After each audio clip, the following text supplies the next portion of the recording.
long before the pyramids scraped the sky, long before pharaohs claimed divine blood, and long before the Book of the Dead was written on sacred papyrus. There was a God who already knew the path souls must take after their final breath, a God older than dynasties, older than temples, older than myth itself.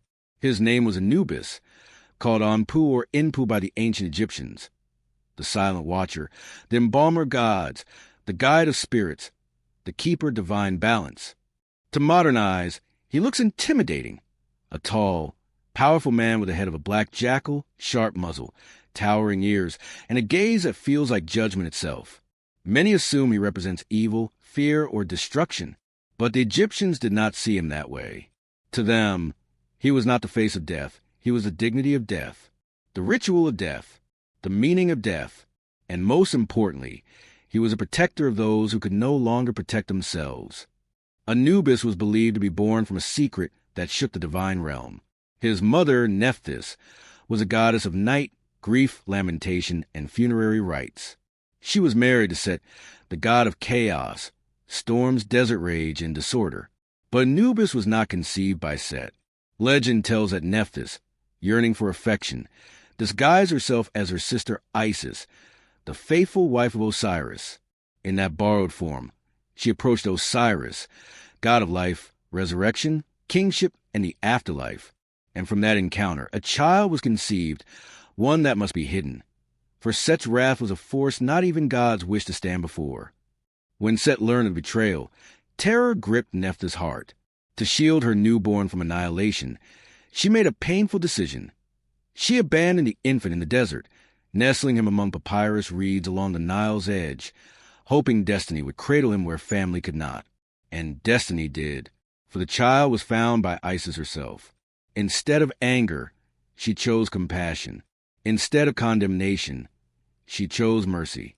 She raised him, protected him, and Anubis grew under the wing of the goddess whose identity saved his life.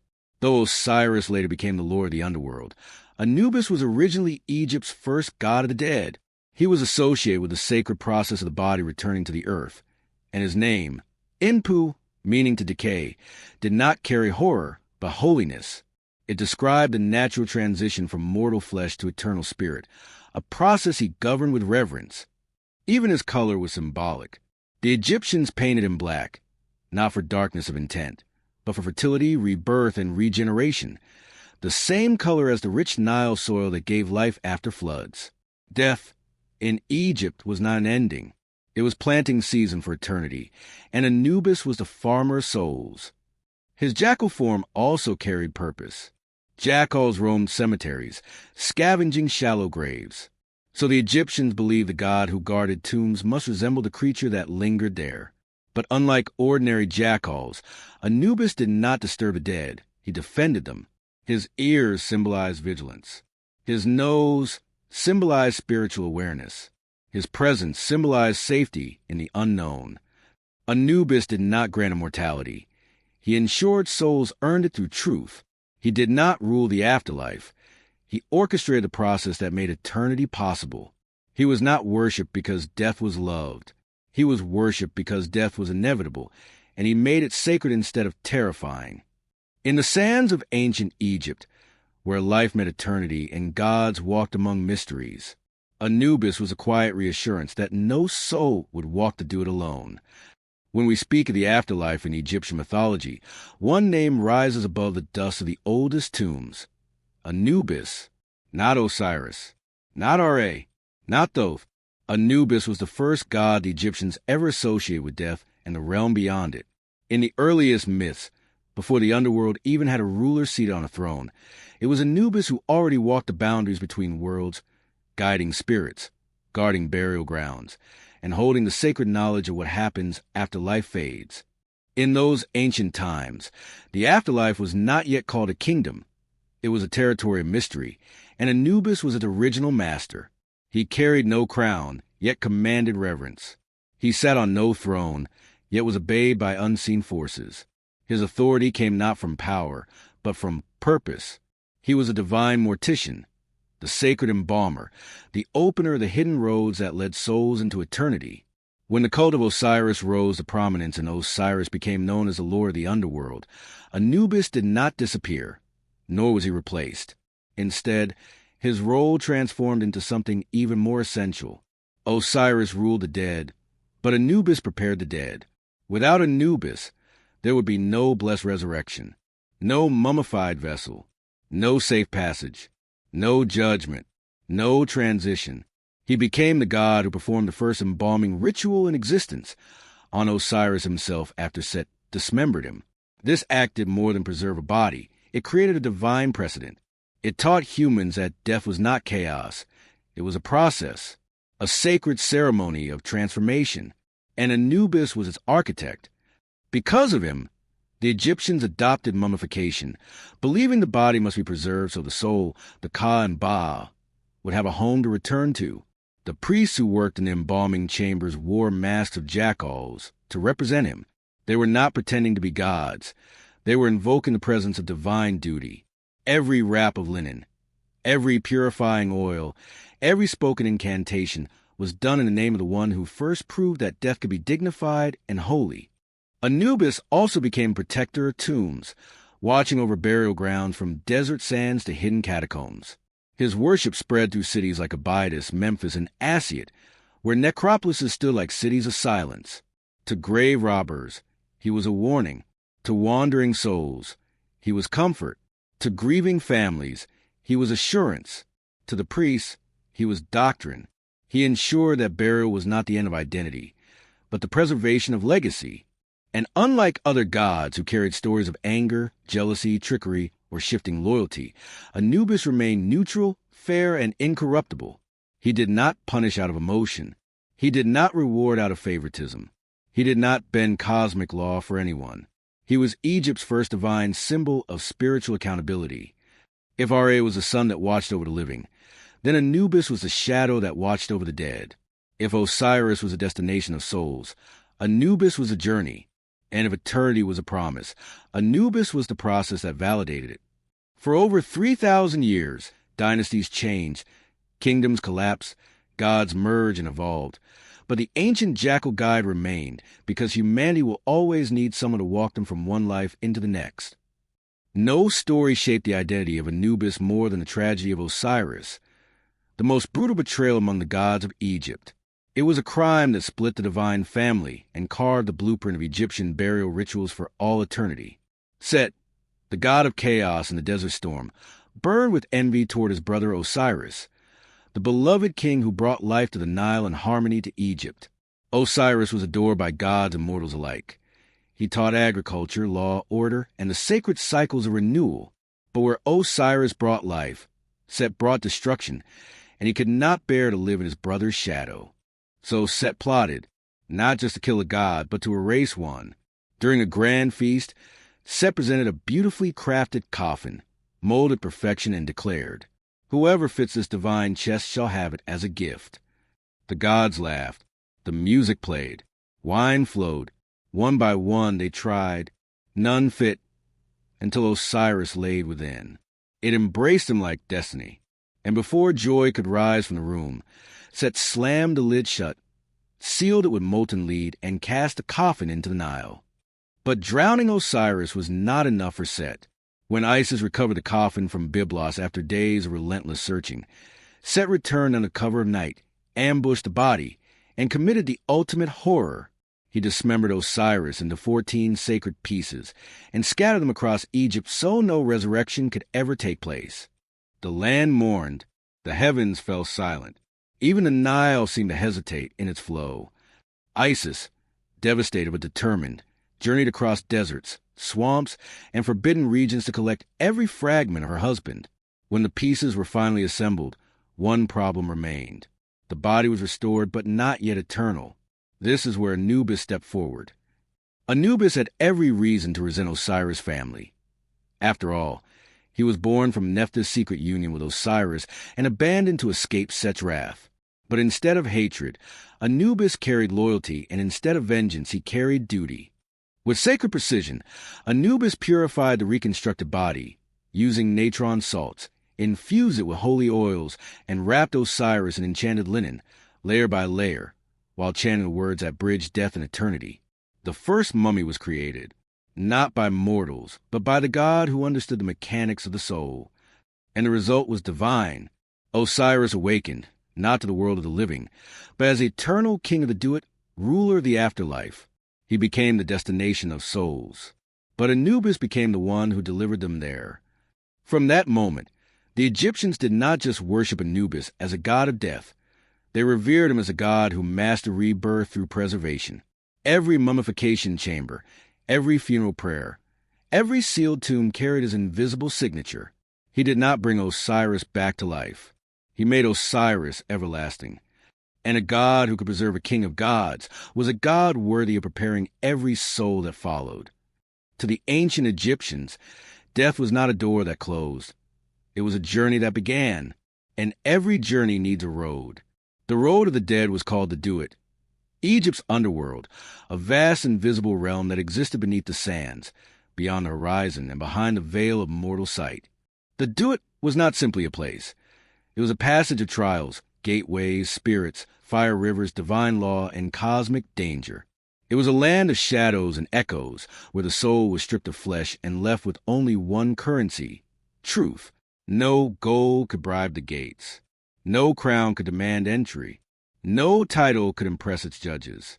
The Duat answered only to balance, and its sacred order was enforced by Anubis. The realm itself was divided into regions, each protected by fierce gatekeepers, sacred guardians, and monstrous forces that tested the unworthy. Snakes the size of barges coiled through the dark. Demons with blazing eyes whisper confusion into wandering spirits. Rivers of fire replaced water, flowing like molten stars across the abyss.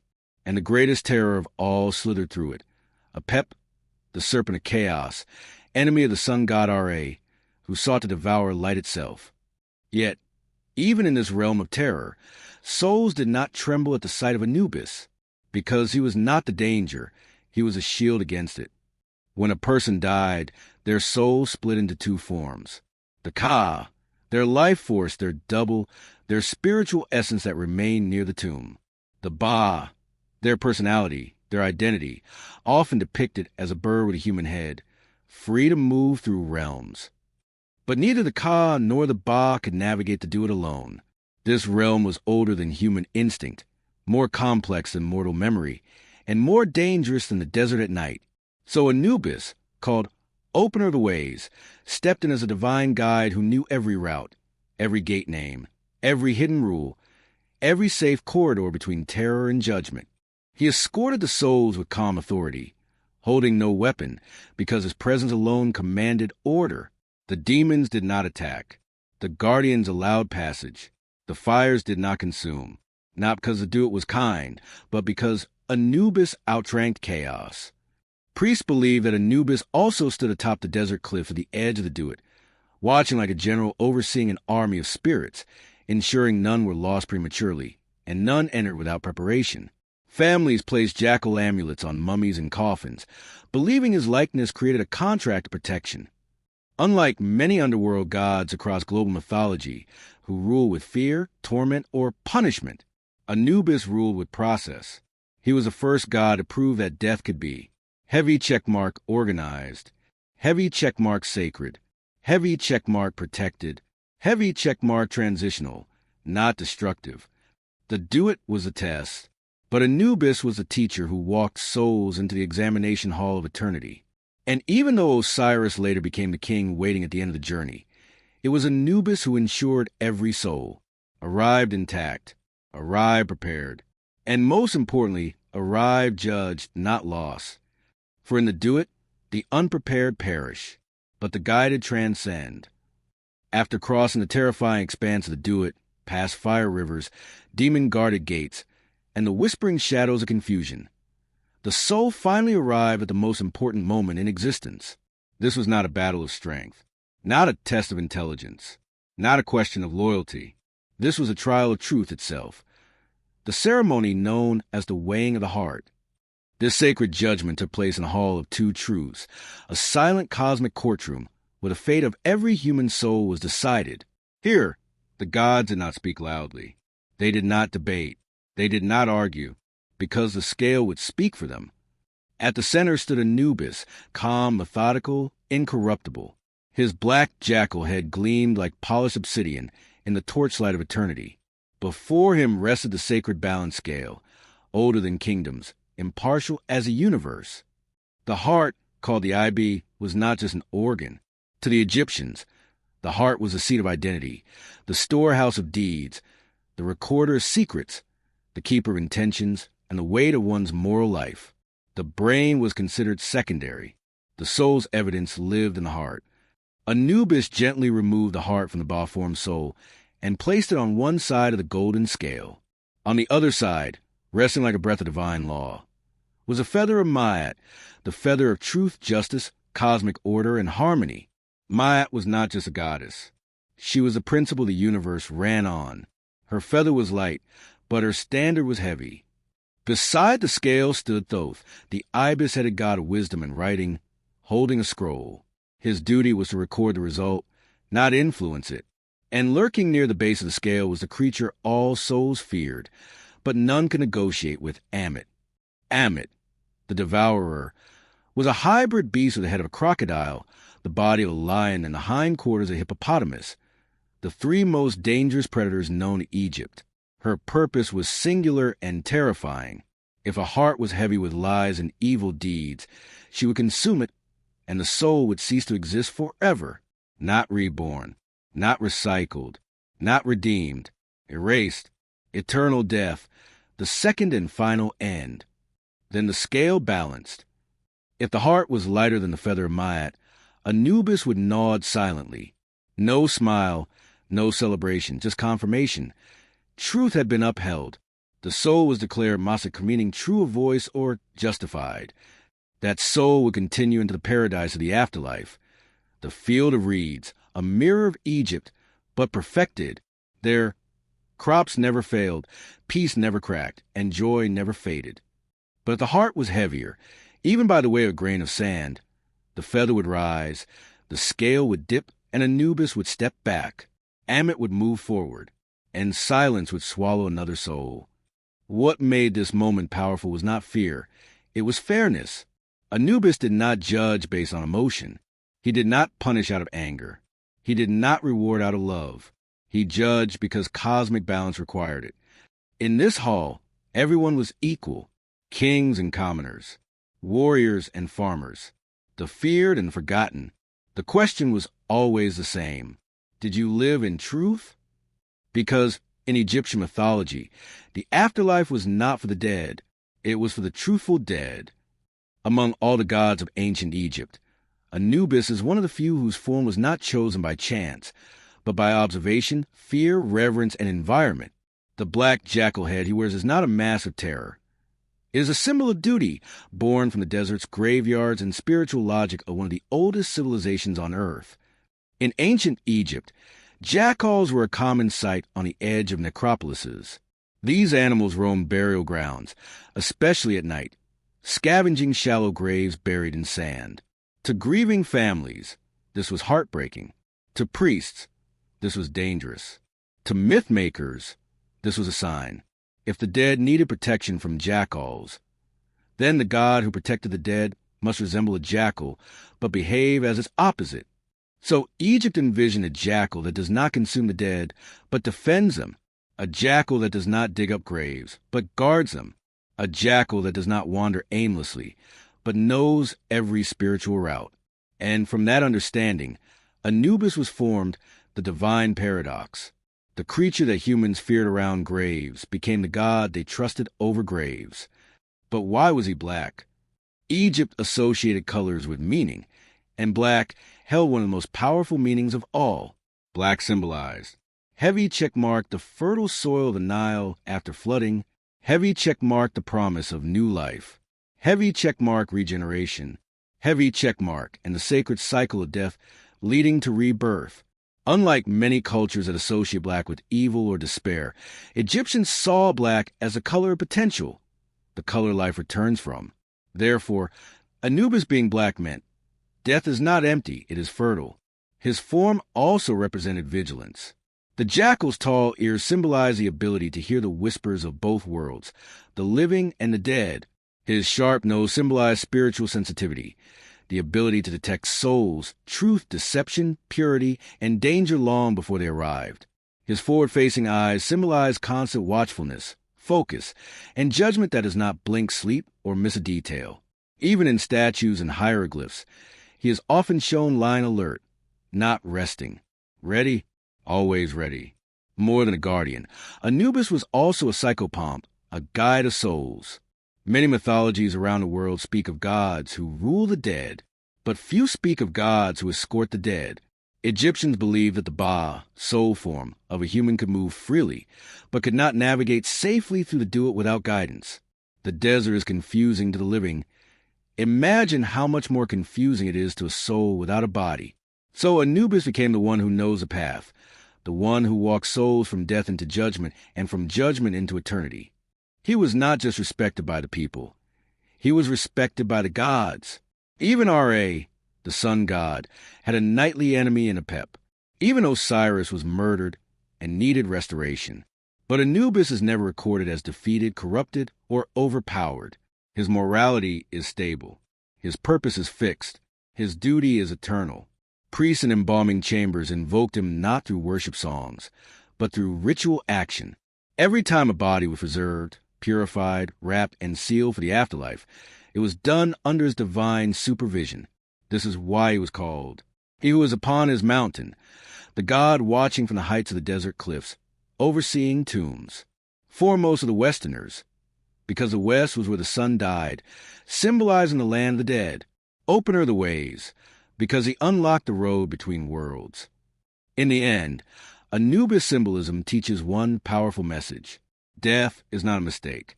It is a transition. And transition must be guided, protected, truthful, and sacred. The jackal did not make him feared. The jackal made him believable. Anubis did not rise to fame through conquest, but through responsibility. While other gods ruled kingdoms, commanded storms, or sailed across the sun, Anubis ruled the sacred procedures that follow death, the divine laws of burial, soul transition, and spiritual protection. His greatness was not measured by followers alone, but by how essential his role was to eternity itself. In Egypt, a god's title was not a decoration. It was a job description written by the cosmos. And Anubis carried some of the most powerful titles in Egyptian mythology. He was the one who unlocked the hidden roads of the afterlife, guiding souls through gates, deserts, shadows, and trials.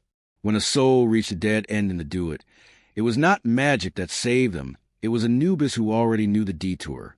Egyptians believed the West was where the sun set, symbolizing death transition in the land beyond life.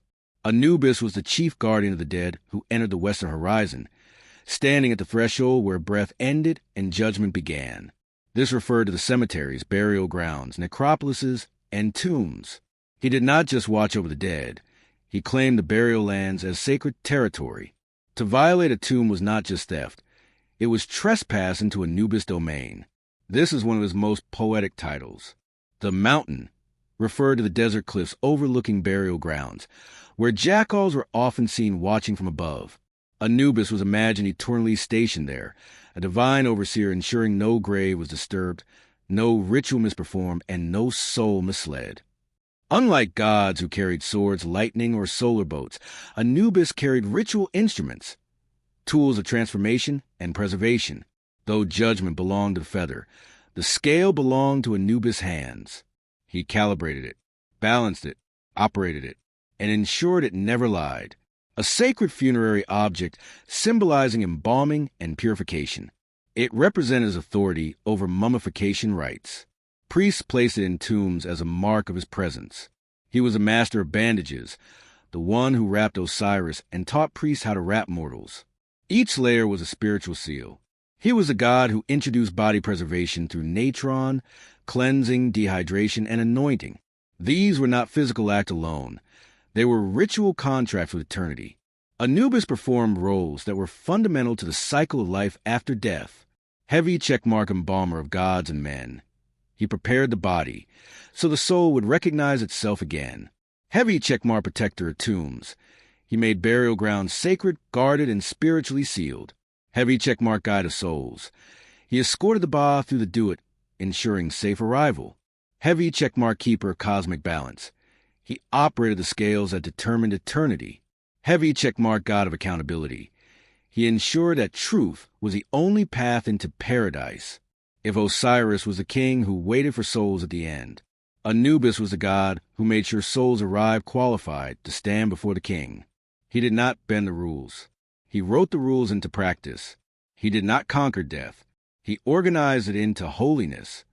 This is why, for over 3,000 years, his worship never died, because humanity may fear death, but humanity will always respect a process that protects dignity, truth, and eternity.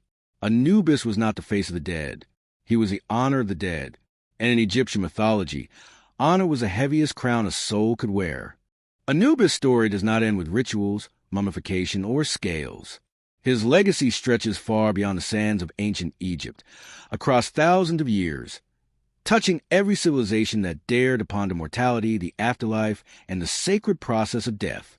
He is not merely a god of death.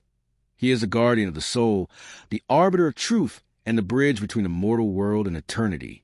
Anubis remained one of the few gods whose integrity never wavered, unlike Set, whose ambition destroyed family, or Ra, who battled chaos nightly, or even Osiris, who was once murdered and resurrected. Anubis' purpose never shifted. He was consistent. He was incorruptible. He was impartial, and that made him a figure of eternal respect, not fleeting worship. Even after Osiris became the Lord of the Dead, Anubis did not fade into irrelevance. Instead, he continued to hold the process of death sacred. He did not rule the underworld. He managed the transition. He did not punish souls arbitrarily. He ensured fairness through cosmic balance. Every heart he weighed, every tomb he watched over, every ritual he oversaw reinforced his eternal role in maintaining truth across both realms.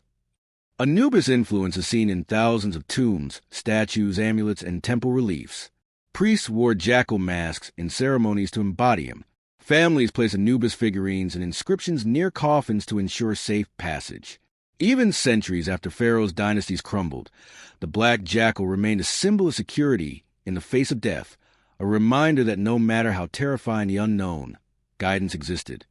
In modern culture, Anubis continues to captivate imagination. From movies and video games to literature and art, the jackal-headed god represents judgment, transition, and protection. But beyond pop culture, his real lesson is profound. Death is inevitable, but honor, truth, and preparation endure. The Egyptians understood what many today overlook. Mortality is universal, but the way we approach it defines our legacy. Anubis teaches that death is not merely an ending, but a process of respect, a journey to navigate, and a transition that must be guided. The soul's path is fraught with trials, but with the principles he embodies, truth, vigilance, and reverence, every soul can arrive ready, intact, and justified. In every depiction, from the smallest hieroglyph to the grandest temple relief, Anubis is shown alert, patient, and ever watchful. His legacy is a reminder that life and death are interconnected, that endings are not failures, that preparation, ritual, and morality matter, not just for the living, but for eternity itself. So when you think of Anubis, do not see only a god of death. See a teacher, a guide, a protector, and a keeper of the eternal balance. His presence is timeless because truth, justice, and transition are timeless. And even thousands of years after the pyramids rose from the sands, Anubis walks still, quietly, faithfully, and eternally at the side of every soul. This is the final chapter in the story of Anubis, the black jackal, the divine embalmer, and the guardian of the dead. But his influence remains eternal.